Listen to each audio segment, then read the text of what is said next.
ಮೂಡ ನಿವೇಶನಗಳನ್ನು ವಾಪಸ್ ನೀಡಲು ಮುಖ್ಯಮಂತ್ರಿ ಸಿದ್ದರಾಮಯ್ಯ ಅವರ ಪತ್ನಿ ಬಿಎಂ ಪಾರ್ವತಿ ಅವರು ನಿರ್ಧರಿಸಿದ್ದಾರೆ.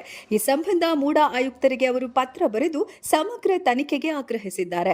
ಸಿಎಂ ಪತ್ನಿ ಪಾರ್ವತಿ ಅವರು ಬರೆದ ಪತ್ರದಲ್ಲಿ ಏನಿದೆ ಎಂಬುದನ್ನು ನೋಡೋಣ. ಮೈಸೂರು ತಾಲೂಕು ಕಸಬಾ ಹೋಬಳಿ ಕೆಸರೆ ಗ್ರಾಮದ ಸರ್ವೆ ನಂಬರ್ 464ರಲ್ಲಿನ 3 ಎಕರೆ 16 ಗುಂಟೆ ವಿಸ್ತೀರ್ಣದ ನನ್ನ ಜಮೀನನ್ನ ಪ್ರಾಧಿಕಾರ ಭೂ ಸ್ವಾಧೀನವಿಲ್ಲದೆ ಉಪಯೋಗಿಸಿಕೊಂಡಿದ್ದಕ್ಕಾಗಿ ಮೈಸೂರು ನಗರಾಭಿವೃದ್ಧಿ ಪ್ರಾಧಿಕಾರದಿಂದ ಪರಿಹಾರ ವಿಜಯನಗರ 3 ಮತ್ತು 4ನೇ ಹಂತದಲ್ಲಿ ವಿವಿಧ ಅಳತೆಯ 14 ನಿವೇಶನಗಳನ್ನು ಮಂಜೂರು ಮಾಡಿರುವುದು ನಿಮಗೆ ತಿಳಿದಿದೆ.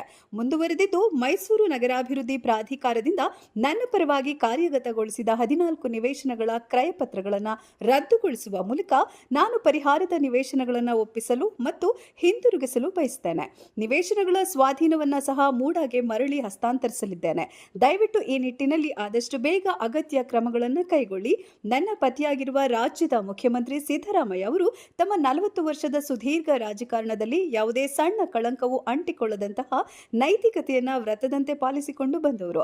ರಾಜಕೀಯವೂ ಸೇರಿದಂತೆ ಸಾರ್ವಜನಿಕ ಜೀವನದಲ್ಲಿ ಕಾಣಿಸಿಕೊಂಡು ಅವರಿಗೆ ಮುಜುಗರ ಉಂಟು ಮಾಡಬಾರದು ಎಂಬ ನಿರ್ಧಾರಕ್ಕೆ ಬದ್ಧಳಾಗಿ ಬದುಕಿದವಳು ನಾನು ಎಂದು ಮನೆ, ಆಸ್ತಿ, ಚಿನ್ನ, ಸಂಪತ್ತನ್ನ ಬಯಸಿಲ್ಲ. ಯಾವುದೇ ಕಾರಣಕ್ಕೂ ನನ್ನಿಂದ ಅವರ ರಾಜಕೀಯ ಜೀವನಕ್ಕೆ ಒಂದು ಸಣ್ಣ ಹನಿಯಷ್ಟು ಕಳಂಕ ತಟ್ಟಬಾರದು ಅಂತ ಎಚ್ಚರಿಕೆಯಿಂದ ನಡೆದುಕೊಂಡವಳು. ನನ್ನ ಪತಿಗೆ ರಾಜ್ಯದ ಜನತೆ ಹರಿಸುತ್ತಾ ಬಂದ ಪ್ರೀತಿ ಅಭಿಮಾನಗಳನ್ನು ದೂರದಿಂದಲೇ ಕಂಡು ಸಂತೋಷ ಮತ್ತು ಹೆಮ್ಮೆ ಪಟ್ಟವಳು. ಹೀಗಿದ್ರೂ ಮೈಸೂರಿನ ಮೂಡ ನಿವೇಶನಕ್ಕೆ ಸಂಬಂಧಿಸಿದಂತೆ ಕೇಳಿಬಂದ ಆರೋಪಗಳಿಂದ ನಾನು ಘಾಸಿಗೊಂಡಿದ್ದೇನೆ.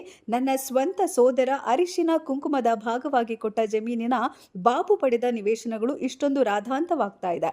ಇದರಿಂದ ನನ್ನ ಪತಿಯವರಿಗೆ ಅನ್ಯಾಯವಾಗಿ ಆರೋಪಗಳನ್ನು ಎದುರಿಸುವಂತಾಗಬಹುದು ಎನ್ನುವುದು ನಾನು ಊಹಿಸಿದವಳು ಅಲ್ಲ. ನನಗೆ ಈ ನಿವೇಶನ, ಮನೆ, ಆಸ್ತಿ, ಸಂಪತ್ತು ಯಾವುದೂ ಕೂಡ ನನ್ನ ಪತಿಯ ಗೌರವ, ಘನತೆ, ಮರ್ಯಾದೆ ಮತ್ತು ಅವರ ನೆಮ್ಮದಿಗಿಂತ ದೊಡ್ಡದಲ್ಲ.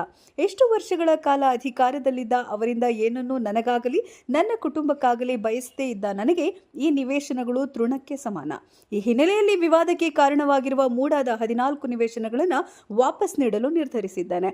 ಈ ಬಗ್ಗೆ ನನ್ನ ಪತಿಯವರ ಅಭಿಪ್ರಾಯ ಏನಿದೆ ಎನ್ನುವುದು ನನಗೆ ತಿಳಿದಿಲ್ಲ. ನನ್ನ ಮಗನ ಬಳಿಯಾಗಲಿ ನನ್ನ ಕುಟುಂಬದ ಇತರ ಸದಸ್ಯರ ಬಳಿಯಾಗಲಿ ಇದರ ಬಗ್ಗೆ ನಾನು ಚರ್ಚೆ ಮಾಡಿಲ್ಲ. ಇದು ನಾನು ನನ್ನ ಆತ್ಮ ಸಾಕ್ಷಿಯ ಕರೆಗೆ ಹೋಗುಟ್ಟು ಪ್ರಜ್ಞಾಪೂರ್ವಕವಾಗಿ ಕೈಗೊಂಡಿರುವ ತೀರ್ಮಾನ ಅಂತ ತಿಳಿಸಿದ್ದಾರೆ. ಆರೋಪ ಕೇಳಿ ಬಂದ ದಿನವೇ ನಾನು ಈ ನಿರ್ಧಾರ ಮಾಡಿದ್ದೆ. ಆದರೆ ಈ ಮೂಡ ನಿವೇಶನ ಹಂಚಿಕೆಯ ಆರೋಪವನ್ನು ರಾಜಕೀಯ ದುರುದ್ದೇಶದಿಂದ ಮಾಡಲಾಗಿದ್ದು, ಈ ಅನ್ಯಾಯದ ವಿರುದ್ಧ ಹೋರಾಡಬೇಕು, ಅವರ ಸಂಚಿಗೆ ನಾವು ಬಲಿಯಾಗಬಾರದು ಅಂತ ಕೆಲವು ಹಿತೈಷಿಗಳು ಹೇಳಿದ ಕಾರಣಕ್ಕೆ ನಿವೇಶನ ವಾಪಸ್ ಮಾಡಬೇಕೆಂಬ ನಿರ್ಧಾರ ಕೈಬಿಟ್ಟಿದ್ದೆ. ನನ್ನ ಈ ನಿರ್ಧಾರ ಅಚಲವಾಗಿದ್ದು, ಈ ನಿವೇಶನಗಳನ್ನು ವಾಪಸ್ ನೀಡುವುದರ ಜೊತೆಗೆ ಮೂಡಕ್ಕೆ ಸಂಬಂಧಿಸಿದ ಎಲ್ಲ ಆರೋಪಗಳ ಬಗ್ಗೆ ಸಮಗ್ರ ತನಿಖೆ ಮಾಡಬೇಕು ಅಂತ ಆಗ್ರಹಿಸುತ್ತೇನೆ. ಕೊನೆಯದಾಗಿ ಎಲ್ಲ ರಾಜಕೀಯ ಪಕ್ಷದ ನಾಯಕರು, ಮಾಧ್ಯಮ ಕ್ಷೇತ್ರದ ಬಂಧುಗಳಲ್ಲಿ ವಿನಮ್ರ ವಿನಂತಿ ಏನೆಂದರೆ, ದಯವಿಟ್ಟು ರಾಜಕೀಯ ಕ್ಷೇತ್ರದಿಂದ ದೂರವಿದ್ದು ತಮ್ಮ ಪಾಡಿಗೆ ತಾವಿರುವ ರಾಜಕೀಯ ಕುಟುಂಬದ ಹೆಣ್ಣು ಮಕ್ಕಳನ್ನ ರಾಜಕೀಯ ದ್ವೇಷ ಸಾಧನೆಗಾಗಿ ವಿವಾದದ ಕಣಕ್ಕೆ ಎಳೆದು ತಂದು ಅವರ ಘನತೆ, ಗೌರವಗಳಿಗೆ ಹಾನಿ ಮಾಡಬೇಡಿ ಅಂತ ಮನವಿ ಮಾಡಿದ್ದಾರೆ.